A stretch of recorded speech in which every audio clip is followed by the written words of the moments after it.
is a film and TV producer, director and researcher who has put pen and paper in an effort to inspire others through his life journey. Sabelo Zulu's debut autobiography that's titled My Life, The Road to Success actually walks the reader in his shoes as he narrates his life from being a street kid to growing up without a father, and how he used those painful experiences to break into the media industry and finally owning a small production company. Now Sabelo is in studio with me this morning to tell us more about his story. Very good morning to you. Thank you so much and for joining us this morning. Good morning, thanks. All right, now for the benefit of our viewers, just give us a brief synopsis of what this book is all about.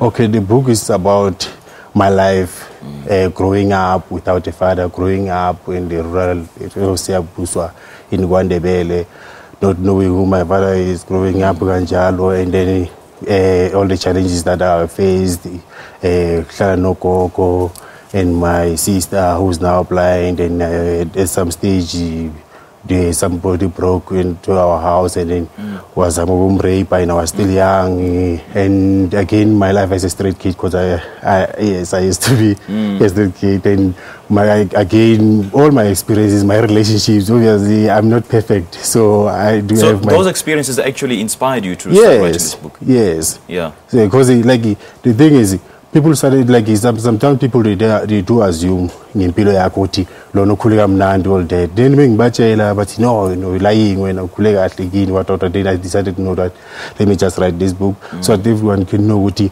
angifikanga lapho because of kumnandi what. Yes, you understand. So that's why I decided to just write this book and give everyone all the answers that they want. That road to success is a very elusive one. How do I find it?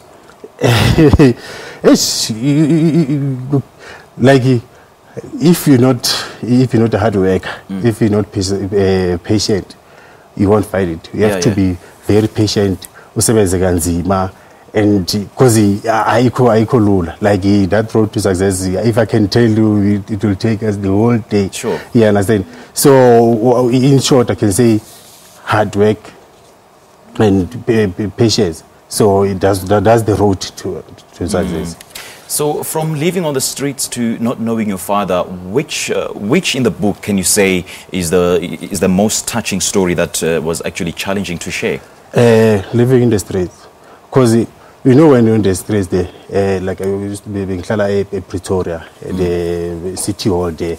Like when you're there, there are people around you, but because when now you like you are in your own world.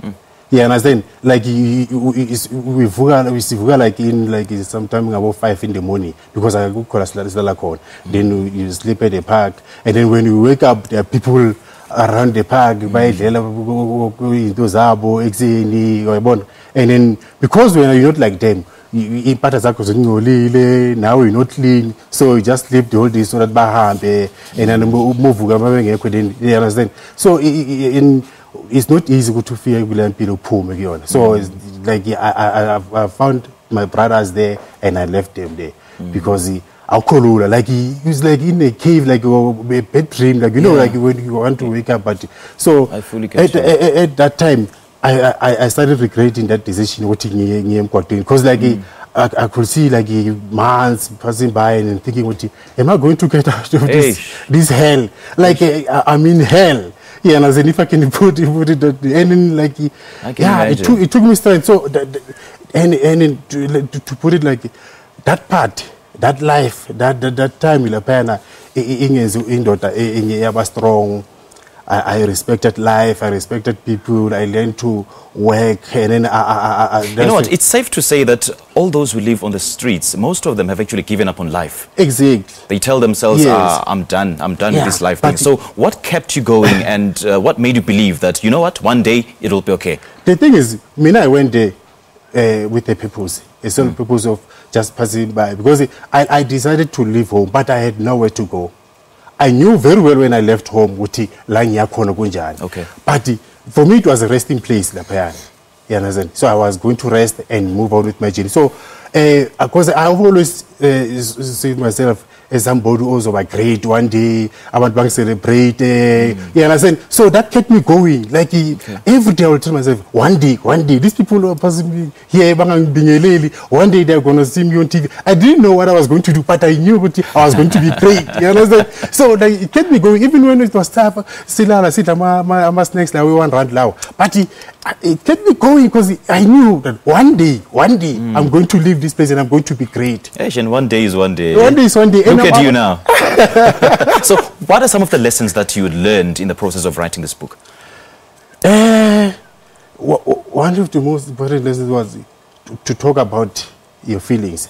There are a lot of people out there double lives. Because people classifying anything, and then you just want to live that way. And then you don't want to tell them what to buy. It really very pressure. Because once I wrote that book, I'm still a pressure. I can work, like people know now, if I meet somebody that I want to make my wife, she'll know what I was once a player, I was once this and that and that. And then if I'm going to work with you one day, you'll know what I used to be a street kid, I used to do this and that and that. So I've got nothing to be ashamed. You understand? I'm free.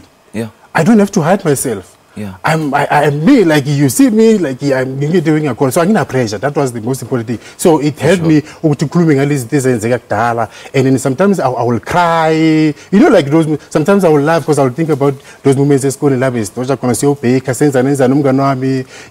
sometimes all those people, so I will cry, I will laugh, so but it was a therapy. Now I'm and you